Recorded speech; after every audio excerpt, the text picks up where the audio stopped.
Hola hermanos, buenos días, un gusto de saludarlos en esta mañana. Los voy a invitar que incline su rostro, vamos a orar para iniciar la enseñanza de este día domingo. Padre Santo, vamos ante tu presencia agradecidos una vez más por este tiempo que nos concedes de poder estar delante de tu presencia, delante de tu trono, para ser enseñados por medio de tu palabra. Te rogamos que nos hables en este tiempo, que podamos ser instruidos en justicia, redarguidos, exhortados, para seguir madurando, seguir creciendo espiritualmente y en todo tu nombre sea glorificado, no solamente en nuestra vida, sino que también en la exposición del día de hoy. Ayúdanos a través de tu Espíritu Santo también, Padre Santo, para poder comprender lo de esta mañana y como siempre te rogamos también por mucha sabiduría para poder poner en práctica esto que necesitamos aprender el día de hoy y que tú nos enseñarás. Te agradecemos, Padre bendito, a través de tu Hijo Jesús. Amén. Bien, hermanos, el sermón del día de hoy se titula Siendo creyentes ejemplares. Siendo creyentes ejemplares. Y está basado en nuestro estudio de la primera carta a los Tesalonicenses, capítulo 1, versículos 6 al 10. Capítulo 1 de la primera carta a los Tesalonicenses, versículos 6 al 10. Y dice así la palabra de nuestro Dios. Y vosotros vinisteis a ser imitadores de nosotros y del Señor, recibiendo la palabra en medio de gran tribulación con gozo del Espíritu Santo. De tal manera que habéis sido ejemplo a todos los de Macedonia y de Acaya que han creído. Porque partiendo de vosotros ha sido divulgada la palabra del Señor no solo en Macedonia y Acaya, sino que también en todo lugar vuestra fe en Dios se ha extendido. De modo que nosotros no tenemos necesidad de hablar nada. Porque ellos mismos cuentan de nosotros la manera en que nos recibisteis y cómo os convertisteis de los ídolos a Dios para servir al Dios vivo y verdadero y esperar de los cielos a su Hijo, el cual resucitó de los muertos, a Jesús, quien nos libra de la ira venidera. Hoy día, queridos hermanos, nos enfrentamos en una época donde todo está siendo evaluado. Conductas, palabras, lo que se publica en redes sociales, y se evalúa de una manera muy aguda y no hay cabida para el error.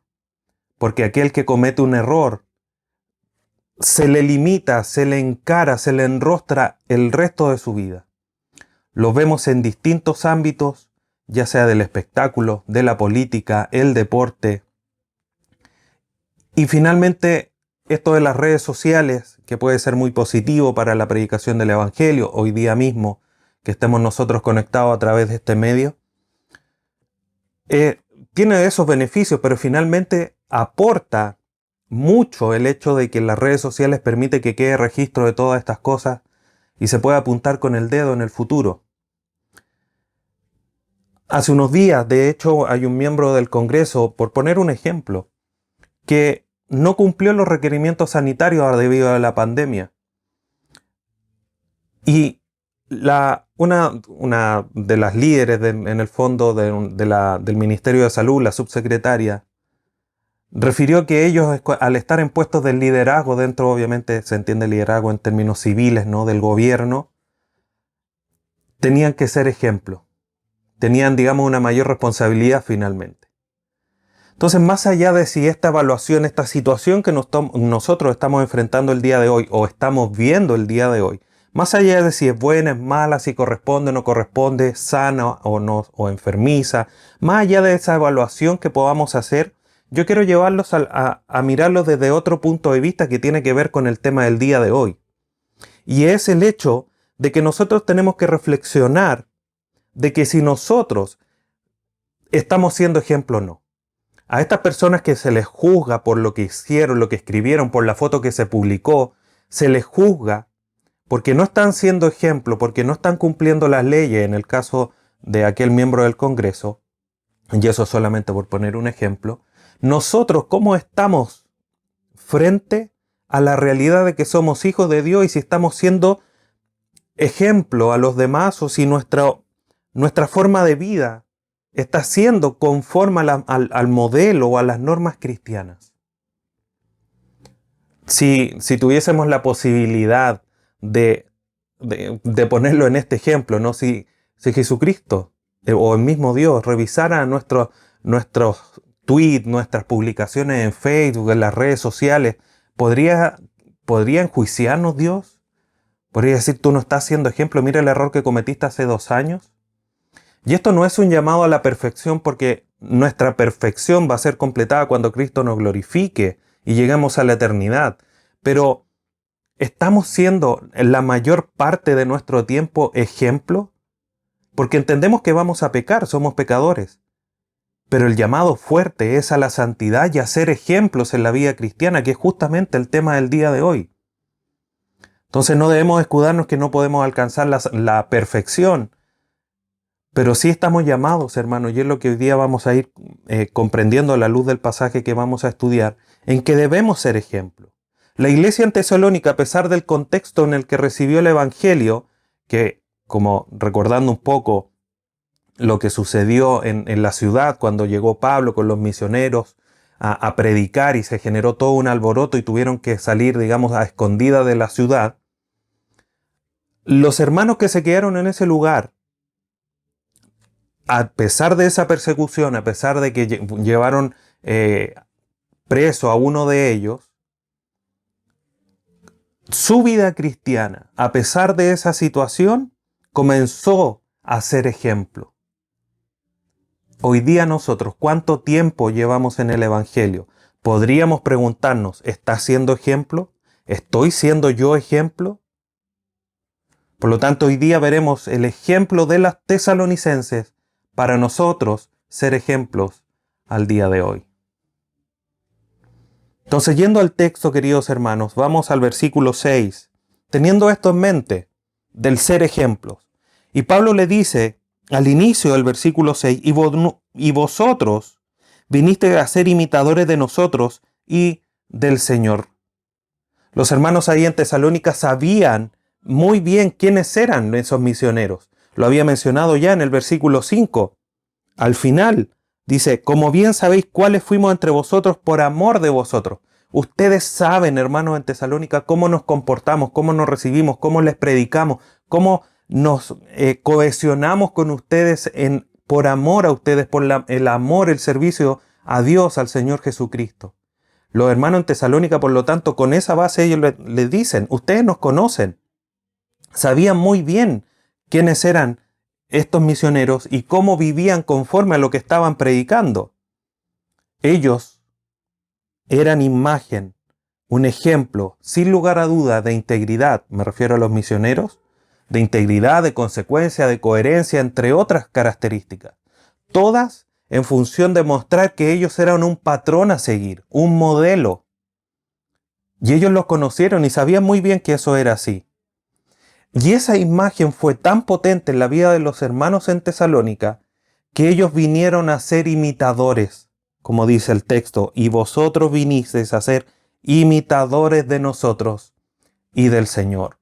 Esa imagen de que los hermanos misioneros que habían llegado a la ciudad eran tan coherentes, tan íntegros, tan consecuentes con lo que decían y asimismo vivían, que ellos no, digamos, no les quedó otra, por decirlo así, que vivir, que decir, yo quiero ser como ellos, yo quiero vivir en esa integridad, quiero vivir en esa consecuencia, en esa coherencia de vivir conforme a lo que yo estoy hablando o lo que yo estoy diciendo que creo, que es el llamado el día de hoy. No todos hoy día predican, pero están siendo ejemplo, estamos siendo ejemplo. La palabra imitadores en el griego mimetai, de donde viene mimetismo, se refiere a una persona que copia las palabras y la conducta de otro. En nuestro contexto hay un gran imitador que todos sabemos que tiene grandes capacidades y que imita a muchas personas y lo hace de una manera muy rápida entre una y otra, sus gestos, sus palabras, el tono de la voz.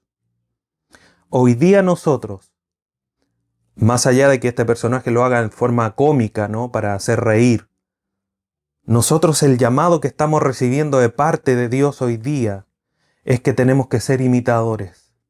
No para hacer reír, no para burlarnos, ya sea sana o no sana. El llamado es serio, queridos hermanos.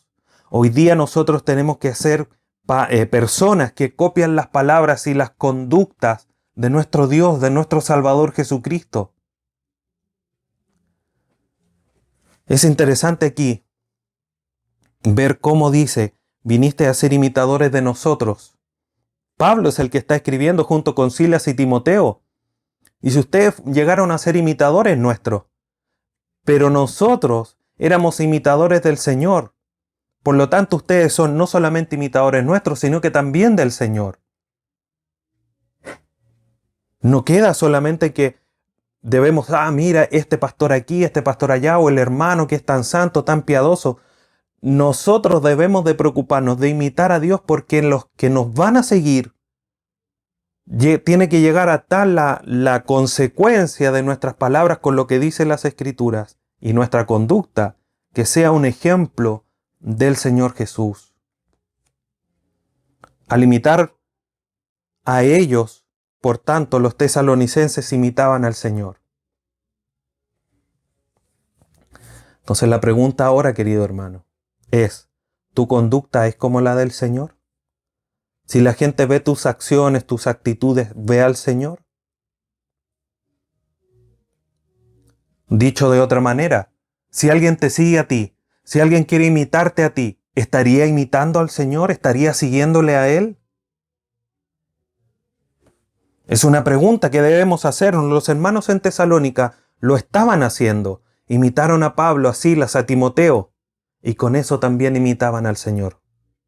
Es un llamado fuerte, es un llamado quizás de alto nivel, pero no estamos imposibilitados de cumplir y de llegar a ese nivel porque tenemos al Espíritu Santo. Y además, debemos de entender, queridos hermanos, que esa es la norma divina. Eso es lo que establece Dios para nosotros. Primera carta de Juan, capítulo 2, versículo 6 dice, el que dice que permanece en Él, en Cristo, en Dios, debe andar como Él anduvo. Y este no es el llamado a hacer las cosas que Jesucristo hizo, resucitar, caminar sobre el mar, sino que la conducta, las creencias, la fe, la concordancia de lo que Él decía, como Él se comportaba. Es eso lo que hoy día nosotros hacer. David Burke comenta y dice, no podemos abrazar el Evangelio de Cristo y a la vez dejar de tenerle como modelo para nuestro estilo de vida. No podemos divorciar eso que nos está comentando aquí el hermano David Burke.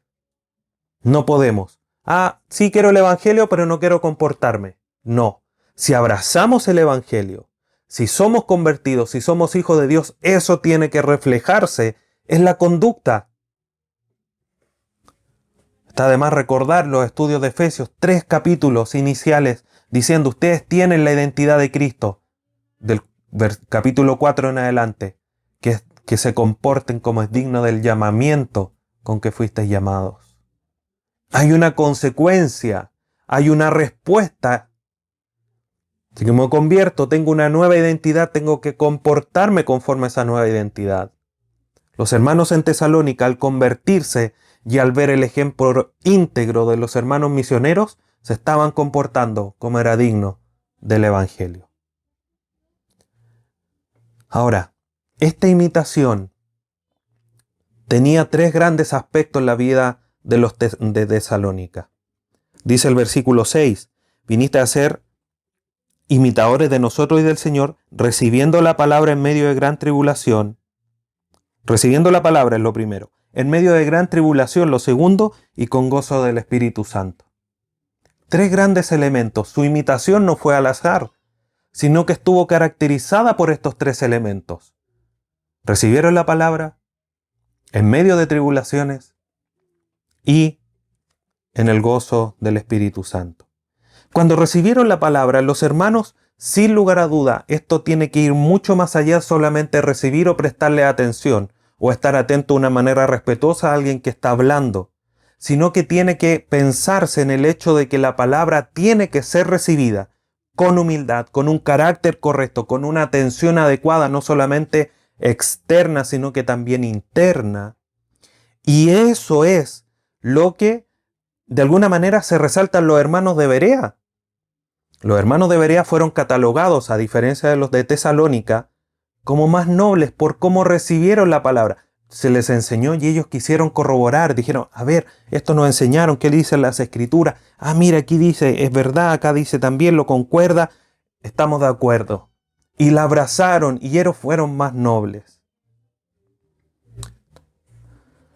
Pero a pesar de que había esta distinción entre los hermanos de Berea y de Tesalónica, o de las personas de Berea y Tesalónica, mejor dicho, los que se convirtieron tuvieron la actitud de los de Berea.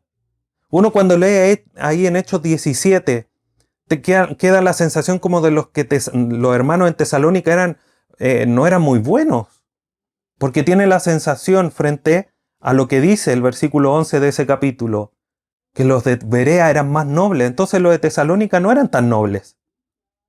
Pero los que no eran nobles eran los que no recibieron la palabra, porque los que la recibieron tenían la misma actitud, la misma característica que los de Berea, porque recibieron la palabra. Y cuando ellos recibieron empezaron a dar frutos. Lo vimos la vez anterior. Conozco de su amor, de su esperanza, de su fe, el trabajo, las obras, la perseverancia. Empezó a dar frutos ese escuchar, ese recibir la palabra. ¿Cuánto estás dando fruto tú? La palabra recibida debe dar fruto. Mateo 13 lo menciona. Pero ellos no solamente recibieron la palabra, sino que además la recibieron en medio de gran tribulación, lo acabo de mencionar. Hubo persecución, hubo encarcelamientos, hubo un gran disturbio en la ciudad, o una gran revuelta por esta predicación de Pablo y sus compañeros. Pero los hermanos en Tesalónica estaban muy conscientes de la realidad de que ellos iban a sufrir tribulaciones. Y eso es algo que vemos a lo largo de las Escrituras. Filipenses 1:29 dice, porque a vosotros os es concedido a causa de Cristo no solamente que creáis en Él, amén, sí, quiero convertirme, pero sino también que padezcáis por Él. Vamos a padecer. Los hermanos en Tesalónica quedaron claritos con la película.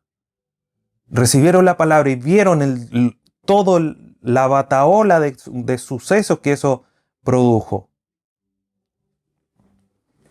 Pero esa realidad, esa persecución, esos alborotos, no fueron una razón de peso para dejar de imitar al Señor, dejar de imitar a estos hermanos que llegaron a predicarle y que eran consecuentes, íntegros en sus palabras y en su forma de vida.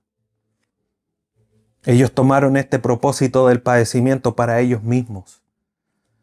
Como dice primera carta de Pedro, capítulo 4, versículo 1, puesto que Cristo ha padecido por nosotros en la carne, vosotros también armaos del mismo pensamiento, pues quien ha padecido en la carne terminó con el pecado.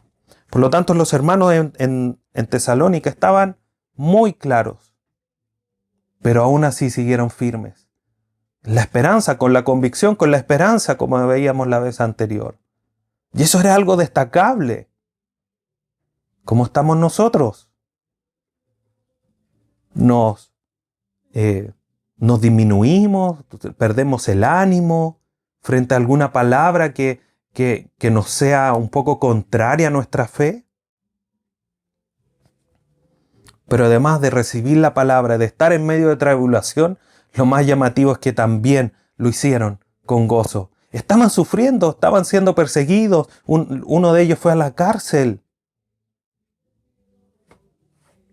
Pero la presencia del Espíritu Santo en su vida, que los había convertido, también les permitía tener gozo.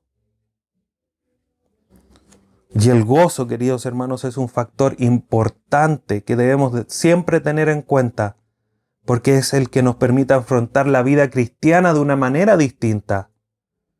Hechos 5:41 dice, y ellos salieron de la presencia del concilio gozosos de haber sido tenidos por dignos de padecer afrenta por causa del nombre, obviamente, de Cristo. Tenía muy a flor de piel ese entendimiento de que iban a padecer por Cristo, que si padecían por predicar, por vivir de una manera consecuente al Evangelio, ellos iban a padecer. Y eso los mantenía gozosos, porque estaban padeciendo como el Señor lo había dicho. Estaban de cierta manera compartiendo el padecimiento del Señor Jesús.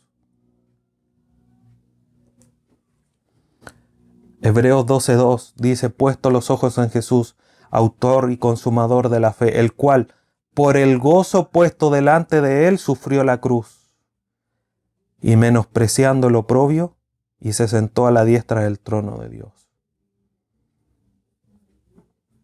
El gozo es un elemento importante, hermanos. El punto es que hay mucho que aprender del gozo. Pero el gozo es posible, podemos andar alegres, podemos andar contentos, dichosos, porque somos hijos de Dios, contamos con su ayuda, con su protección, con su capacitación permanente a través de la gracia para vivir la vida cristiana.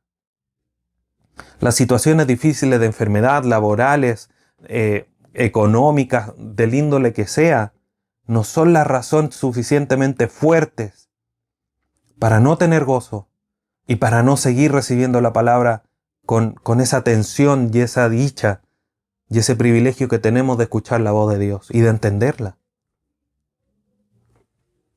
Entonces las pruebas, los padecimientos no deben sorprendernos, hermanos, sino que deben hacernos aferrarnos al gozo. Mire lo que dice la primera carta de Pedro, capítulo 4, versículos 12 y 13. Amados, no os sorprendáis del fuego de prueba que os ha sobrevenido, como si alguna cosa extraña os padeciese, sino, o sea, en contraste de estar triste, que no es eso lo que ustedes tienen que suceder, así como, ¡hoy por qué vino esto! No, sino gozaos por cuanto sois participantes de los padecimientos de Cristo. Somos participantes. Entonces no debemos de angustiarnos, no debemos de desanimarnos, debemos seguir adelante para alegrarnos y gozarnos y vivir la vida cristiana siendo imitadores del Señor. Él tuvo gozo y fue a la cruz. Nosotros no tenemos que llegar a la cruz. Con mayor razón tenemos que aferrarnos al gozo. Porque no tenemos que llegar a vivir situaciones tan difíciles y tan complejas como es el hecho de llegar a la cruz. ¿Cómo estás recibiendo la palabra? ¿Estás haciendo frente con gozo y alegría a las tribulaciones que se te presentan de manera diaria? Entonces estas tres características llenaban esta imitación, el querer ser como sus hermanos que habían estado con ellos. Versículo 7. De tal manera que habéis sido ejemplos a todos los de Macedonia y de Acaya que han creído. Entonces la forma en la que los hermanos se comportaron o imitaron fue ejemplos para otros. ¿Estamos siendo ejemplos nosotros para que otros nos sigan y ellos sean ejemplos para otros? Es una pregunta de reflexión, debemos de mirarnos. Los hermanos siguieron el ejemplo de los misioneros, los imitaron y en su imitación ellos llegaron a ser ejemplo para otros.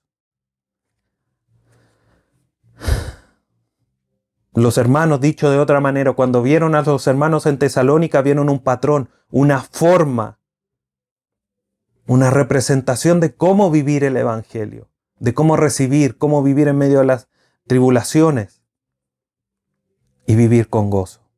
La palabra ejemplo que vemos aquí en el versículo 7, de tal manera que habéis sido ejemplo, es la palabra typos en el griego, que significa un tipo o un modelo.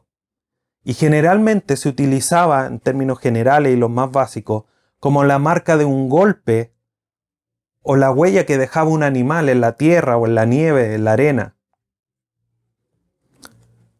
Siempre recuerdo imágenes, ya sea mía o porque iba siguiendo a algún familiar, a mi mamá cuando era chico.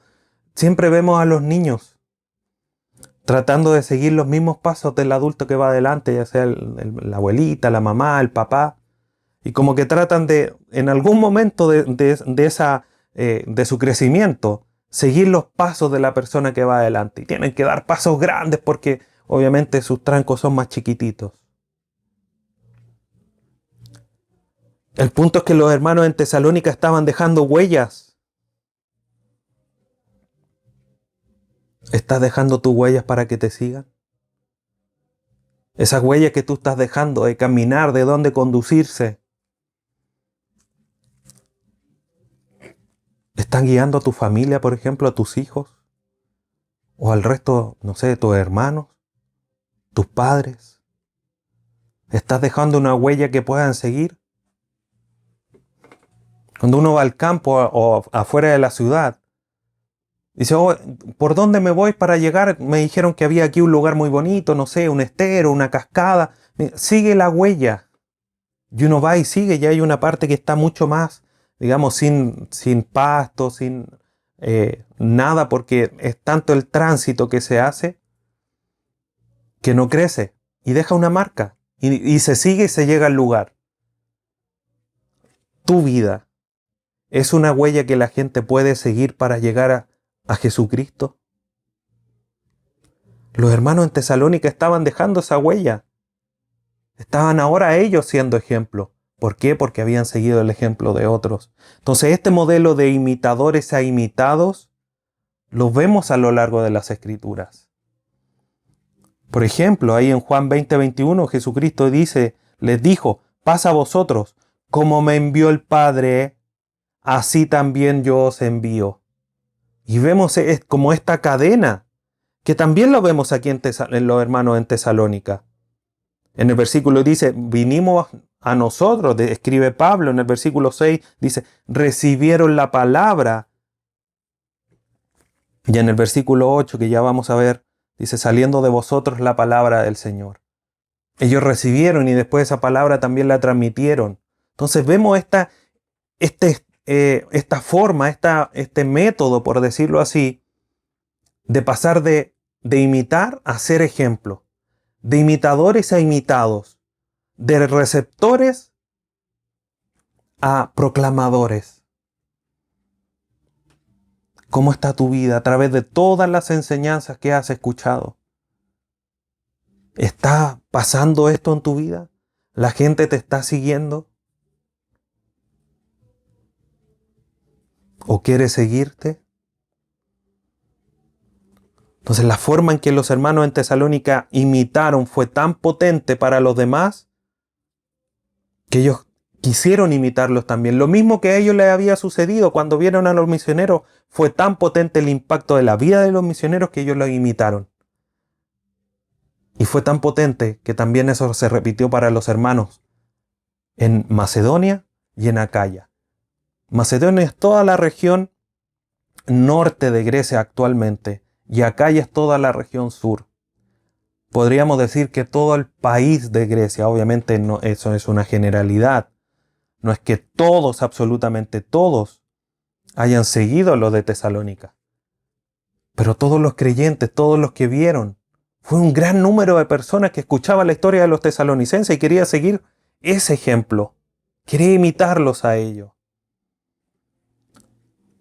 Entonces, eran animados finalmente por el testimonio de los hermanos en Tesalónica. Entonces, a través de esto debemos comprender, hermanos, que lo importante que es el testimonio, nuestra conducta al momento de establecer esta cadena de evangelización. Debemos de comportarnos, debemos de ser ejemplo de cómo seguir a Cristo. Versículo 8. Porque partiendo de vosotros ha sido divulgada la palabra del Señor, no solo en Macedonia y Acaya. Entonces, de los hermanos en Tesalónica, no solamente vean lo profundo que el cambio, la conversión que ellos comenzaron a seguir, y vamos a ir avanzando en esa dirección, de ver ese profundo, ese radical cambio que ellos tuvieron. Entonces, de los hermanos ya no solo tenemos un patrón, una huella a seguir, sino que ellos habían recibido la palabra, lo acabamos de ver, sino que ahora partiendo de vosotros ha sido divulgada la palabra. Ellos recibieron y proclamaron. De receptores se transformaron en transmisores de la palabra. Esa palabra divulgada en el griego es exechetai, que significa resonar. Entonces, dicho, si lo leyéramos así, podríamos decir que la vida de los tesalonicenses resonó en la región de Macedonia y Acaya. Es cuando vemos estos típicos, no recuerdo su nombre, estos discos de metal grandes, típicos chinos en la cultura oriental, donde los golpean y queda retumbando. O en algo más local, las campanas, por ejemplo. Las tocan y quedan retumbando. Te ha golpeado el Evangelio, por decirlo así, para seguir con este ejemplo. Y que tu vida quede resonando para que los demás te sigan. Para que los demás también a través de tu vida puedan escuchar la palabra de Dios. O recibiste el golpe de la palabra, te convertiste y fuiste tan hermético que no siguió resonando.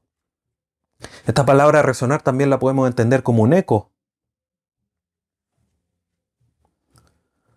David Burke comenta, no hay mejor publicidad para el Evangelio que el ver demostrada su eficacia en las vidas de personas real y poderosamente convertidas.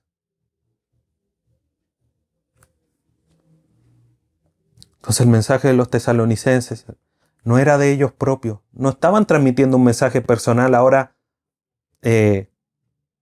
acomodado a la realidad de los tesalonicenses. Ellos, en la vida de los hermanos ahí en Tesalónica, encontró el material preciso para resonar o para tener eco. Cuando uno va a las montañas, uno grita y en algunas instantes hay eco, pero en otros no. Es porque tiene que haber ahí una conformación precisa para que se produzca el eco. Esa forma precisa fue encontrada ahí en Tesalónica. La palabra llegó y ellos resonaron con la palabra a otras regiones. Incluso dice el texto, no solo en Macedonia y Acaya.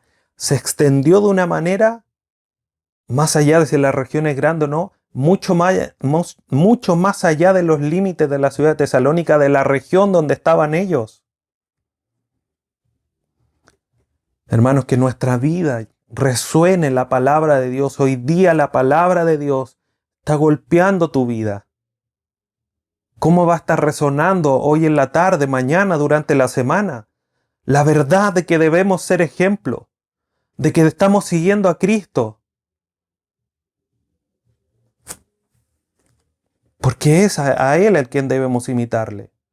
Los que estamos de liderazgo tenemos una responsabilidad mayor porque debemos seguirle a Él y ustedes al seguirnos a nosotros en conducta, en fe, también puedan estar siguiendo al Señor como sucedió con Pablo y estos misioneros que llegaron ahí en Tesalónica. Pero tú también tienes la responsabilidad de seguir al Señor. Que tu vida resuene, hermano. Que tu vida sea un eco tan grande y tan potente que la gente quiera saber de dónde está viniendo el sonido y así puedan llegar a Cristo.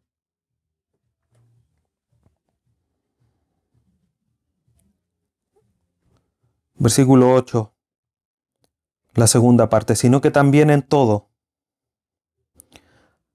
lugar vuestra fe en Dios se ha extendido, de modo que nosotros no tenemos necesidad de hablar nada. Ese en todo lugar no es, como decía, es una hipérbole, no es que en todo lugar, no es que todas las personas sabían y querían seguir el ejemplo de tesalonicenses, pero es una expresión, digamos, que nos habla de la extensión mucho más allá quizás de lo que el mismo Pablo y los misioneros pensaron en su momento que iba a suceder. Entonces esta conversión, este ejemplo de los hermanos en Tesalónica, no solo se propagó como una noticia, mira, los hermanos en Tesalónica se convirtieron. También hay una iglesia allá. Sino que llevó a otros a querer seguir ese camino. Fue una noticia demasiado impactante. Sino que también en todo lugar vuestra fe en Dios se ha extendido, de modo que nosotros no tenemos necesidad de qué hablar. Su fe en Dios, su conversión, estaban siendo una fuerte contribución a la extensión del mensaje del Evangelio. El cambio radical de los hermanos ahí en Tesalónica fue una notición. Mira lo que está sucediendo en la ciudad. Tan revolucionados queremos seguirlos. Queremos tener su fe. Matthew Henry comenta, un comentario quizás un poco fuerte, pero que tiene que hacernos analizar y evaluarnos cómo es que estamos llevando la vida ejemplar que debemos de llevar. Y dice Matthew Henry, cuando personas descuidadas, ignorantes e inmorales abandonan sus intereses y relaciones carnales para volverse al Señor Jesucristo, creyendo en Él, obedeciéndole y viviendo sobria, justa y piadosamente, el asunto habla por sí mismo. Así de radical es el cambio que nosotros necesitábamos y que se produce. Y el punto es si ese cambio radical resuena en la vida de los demás, en la vista de los demás, en los sentidos de los demás. Entonces la conversión, la resonancia de su vida, de su testimonio en los tesalonicenses se sostenía por sí sola. Pablo, los hermanos misioneros no tenían nada que decir. Por eso aquí dice al final del texto, no tenemos necesidad de hablar nada. ¿Qué vamos a decir? Su vida es ejemplar por sí sola, se sostiene sola. No es que no tuvieran nada que decir ni seguir proclamando el Evangelio porque lo siguieron haciendo. Pero el asunto de los tesalonicenses, su cambio radical, su testimonio, se sostenía por sí solo. Tu vida, hermano, tu testimonio, tu vida ejemplar, ¿se sostiene por sí solo? ¿O hay que agregarle algún comentario posterior para explicarlo? Versículo 9. Porque ellos mismos cuentan de nosotros, todas estas regiones, la manera en que nos recibisteis. Los hermanos en Macedonia, en Acaya, en toda esta región donde se había extendido el notición del cambio, de la conversión de los hermanos en Tesalónica, daban testimonio de cómo los tesalonicenses habían recibido a los misioneros. Y a pesar de que en la ciudad estos misioneros habían sido perseguidos, tuvieron que salir escondidos de la ciudad, los que se convirtieron. La iglesia en Tesalónica fue ejemplar. Es lo que mencionaba hace un momento. Uno se queda con esta idea de que los hermanos en Tesalónica eran menos nobles que los de Berea, pero eran tan nobles. Vemos aquí que los tesalonicenses estaban siendo un modelo de una iglesia ejemplar en la cual nosotros debemos también de conducirnos. Porque ellos fueron ejemplo. Nosotros, como ellos son un ejemplo que Pablo está rescatando, nosotros también debemos de seguirle. Al recibirlo, recibieron ellos el Evangelio y con ellos transformaron radicalmente sus vidas. ¿Cómo estás tú recibiendo el Evangelio, la palabra del Señor en esta mañana? ¿Cómo va a transformar tu vida para ser ejemplo a otros? Y ellos dieron razón de esta fuerza, porque ellos se transformaron tan radicalmente, como dice la segunda parte del versículo, y cómo os convertisteis de los ídolos a Dios. Este quizás fue el cambio más profundo en la vida de los tesalonicenses. En medio de una cultura pagana, sumida en persecuciones a los misioneros, en culto a otros dioses, en prácticas liberales, los hermanos en Tesalónica se mantuvieron firmes de la fe en Dios. Ya dejaron de servir a sus propios deseos, sus ambiciones, sus motivaciones. Ahora ellos iban en pos de Dios. Cualquier cosa, queridos hermanos, que ocupe ese lugar de ir en pos completamente de Dios, es un ídolo. Hoy día nadie se doblega o le hace culto a una imagen. Pero no nos engañemos, porque hay situaciones donde la familia, la tarjeta de crédito, algún partido de fútbol, algún juego, el mismo celular, entre otras cosas, ocupan el lugar que solamente debe ocupar Dios en tu vida. Y si eso es así, no has cambiado del paganismo a Dios. Y tienes ahí un ídolo al que estás adorando y al que estás sirviendo. Los hermanos en Tesalónica dieron ejemplo de transformación al cambiar, al transformar, al hacer un giro en su vida, de dejar lo pagano y volverse a Dios. Y eso tuvo dos consecuencias. Primero, sirvieron a Dios como una acción ejemplar. Y segundo, esperaron a Dios también como una acción ejemplar. Entonces, primero, dice al finalizar el versículo 9, para servir al Dios vivo y verdadero. Este giro es completo. Dejaron los ídolos para servir al Dios vivo y verdadero. Esa palabra servir, douleuein, viene de la raíz de doulos, que es esclavo. Lo que quiere decir que se trabaja para ser un esclavo. Y suena fuerte la palabra esclavo, pero es la palabra que está ahí. Nosotros hoy día somos esclavos de Dios, porque Él nos ha comprado. Hay mucho también detrás de la historia de lo que había en ese momento en la vida de los esclavos de la época de las Escrituras. No es esa, si bien había malas prácticas, pero nosotros tenemos como la visión un poco más contemporánea de la historia de los africanos, por ejemplo, que eran maltratados, etc. Pero no es ese el esclavo de las Escrituras. Insisto, aunque había malas prácticas. Pero no quiero desviarme del tema.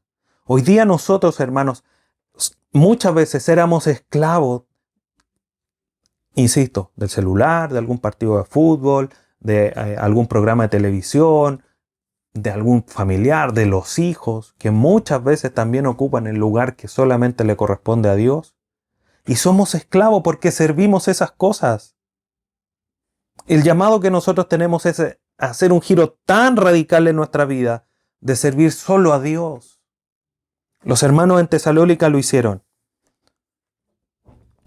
para servir al Dios vivo y verdadero. Dicho de otra manera, dejaron a los dioses muertos y falsos para ir al único Dios vivo y verdadero. ¿Cómo está tu vida? ¿Has dejado tus dioses? ¿Has dado un giro 180?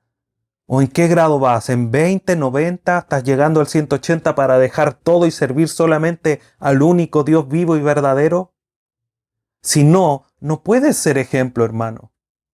Si tú no estás batallando para dejar todo ese tipo de cosas y darle el espacio único que corresponde solamente a Dios, no puedes ser ejemplo. Y no estás siguiendo las normas bíblicas. Ama al Señor tu Dios con toda tu mente, todas tus fuerzas, con todo tu ser, con todo lo que tú eres. No hay espacio para el Señor para otras cosas. Es todo para el Señor. Él se dio todo por ti. Cristo en la cruz no derramó un poquitito de sangre. No fue solamente una parte, aunque suene extraño esto, no fue solamente una parte de su cuerpo a la cruz, fue todo a la cruz para salvarte y fue una vida completamente entregada para darte a ti la resurrección de los muertos en el que estabas. Y hoy día que estás vivo espiritualmente, ¿qué estás haciendo? ¿Estás transformando tu vida? ¿Estás dejando a los ídolos? Pero esto, hermanos, que es esencial y es primordial que nosotros analicemos, no es la meta de la vida cristiana, no es la única meta. Porque los hermanos en Tesalónica, versículo 10, además de servir al vivo Dios y verdadero, hicieron, o como consecuencia a ese ejemplo, a esa conversión, esperaron de los cielos a su Hijo, al cual resucitó de los muertos, a Jesús, quien nos libra de la ira venidera. Sus anhelos ya no estaban en las cosas terrenas, en las demandas de los dioses falsos. Ahora ellos, su espera se centra en Jesucristo. Esa es nuestra meta futura, nuestra meta actual es dejar a los ídolos y servir al único Dios vivo y verdadero, pero nuestra meta futura es la esperanza del Señor Jesucristo y eso nos debe alentar. Los hermanos en Tesalónica, no lo dice así el texto, pero podemos concluir si estaban sufriendo persecuciones con todo el alboroto que se generó, su esperanza en que Cristo volviera, en aquel en quien habían creído, los sostuvo en medio de ese padecimiento juntamente con el gozo. El gozo de mirar allá y estar con Jesucristo los sostuvo en medio de toda esa situación. Romanos 8, 24 y 25 dice, porque en esperanza fuimos salvos. Pero la esperanza que se ve no es esperanza. Porque lo que alguno ve, ¿a qué esperaba? ¿O a qué esperarlo? Pero si esperamos lo que no vemos, con paciencia lo aguardamos. No hemos visto al Señor y lo esperamos, queremos verlo. Así también estaban los hermanos. Esa palabra esperar del griego anamenei, significa aguardar o esperar con ansias. Los hermanos en Tesalónica esperaban con ansias que apareciera el Señor Jesucristo, que viniera por ellos. Querían verlo, querían glorificarlo. Quizás querían hacer lo mismo que María, derramar sus lágrimas en sus pies. O como la otra mujer, no recuerdo si fue María o Magdalena, que derramó el perfume o lavaba sus pies con sus lágrimas. Otra que derramó un perfume costoso. ¿Qué vamos a hacer nosotros? A tal nivel, con tal ansia, estamos esperando que Cristo vuelva para abrazarlo, para arrodillarnos, para caer postrados en Él y decirle gracias, Señor, por tu vida, porque por eso hoy puedo estar delante de ti, para lavar sus pies con nuestras lágrimas.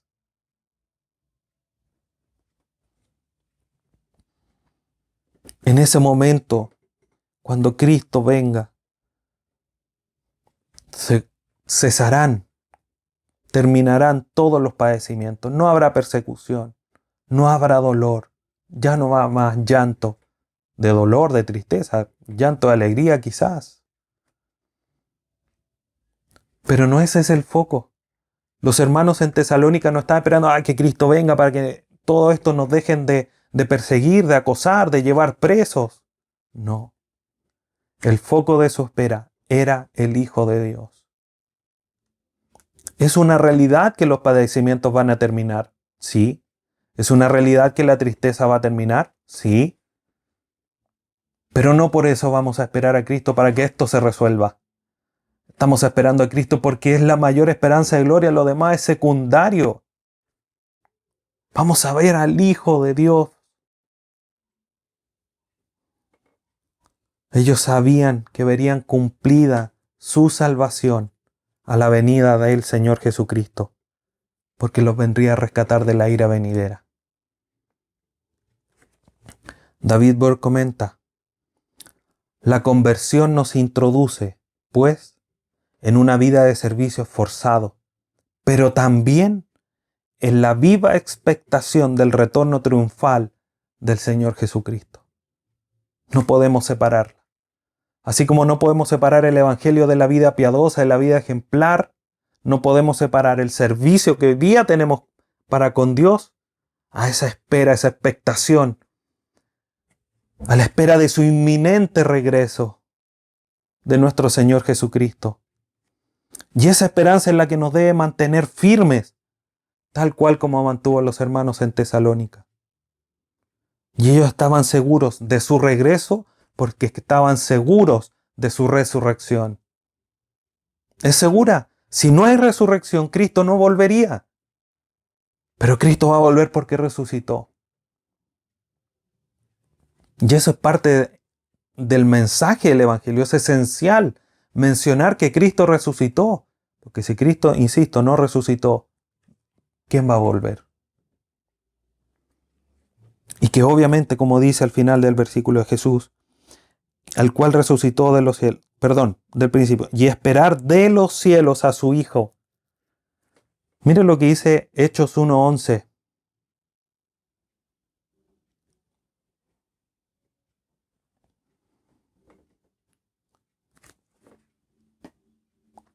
Dice lo siguiente. Los cuales también le dijeron: varones Galileos, ¿por qué estáis mirando al cielo? Este mismo Jesús que ha sido tomado de vosotros al cielo, así como le habéis visto ir al cielo, vendrá. Por eso va a venir del cielo. Los hermanos habían escuchado esta conversación ahí en Hechos. Por lo tanto, por eso esperaban del cielo, porque de allá va a venir. Así como subió, del cielo también va a venir. Cuando te sientes desfallecer, hermano, una pregunta. ¿Piensas en el regreso de tu Salvador? Ahora la pregunta, y que debemos equilibrarla y debemos ser sinceros: ¿quieres que Él regrese para ya no sufrir más, para que se acaben tus dolencias, se acaben tus enfermedades, el problema económico que tienes? ¿O quieres que Él regrese porque deseas verlo, deseas conocerlo, quieres verlo y estar con Él de una manera quizás con los sentidos? Porque el que está con nosotros está con nosotros.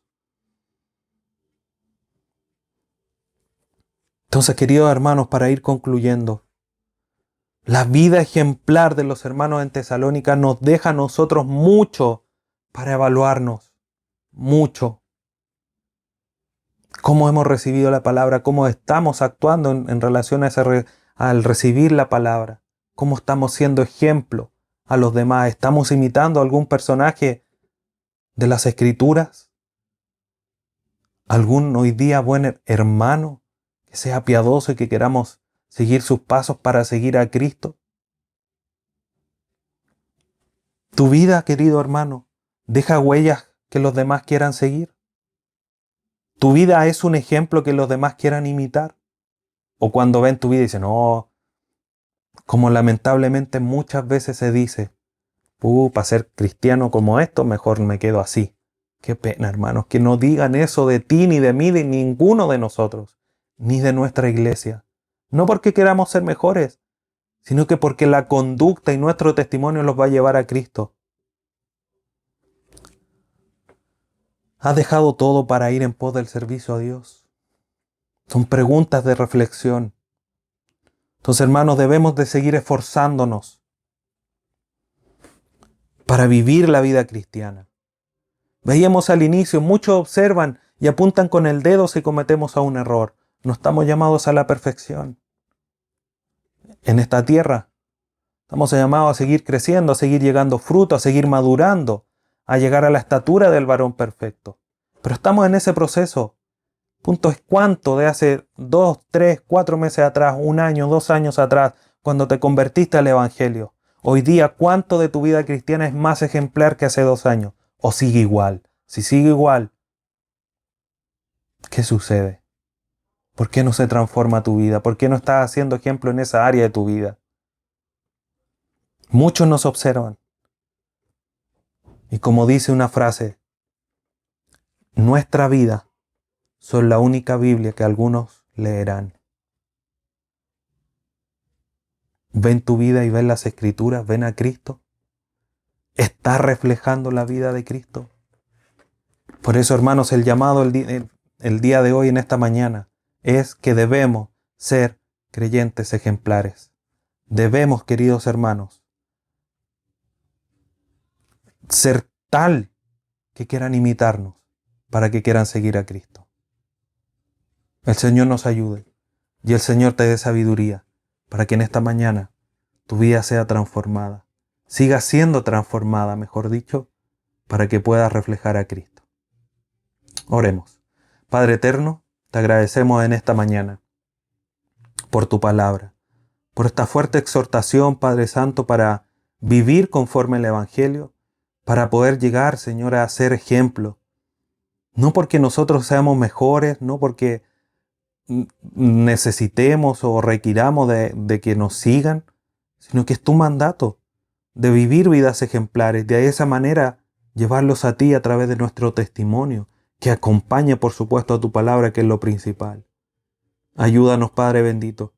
Capacítanos, sigue transformando nuestra vida, sigue sacando todo aquello para que nosotros podamos, Padre bendito, dejar el pecado, vivir en santidad y ser ejemplo para otros. Te agradecemos, Padre Santo, en esta mañana por este mensaje a través de tu Hijo Jesús, nuestro Salvador. Amén.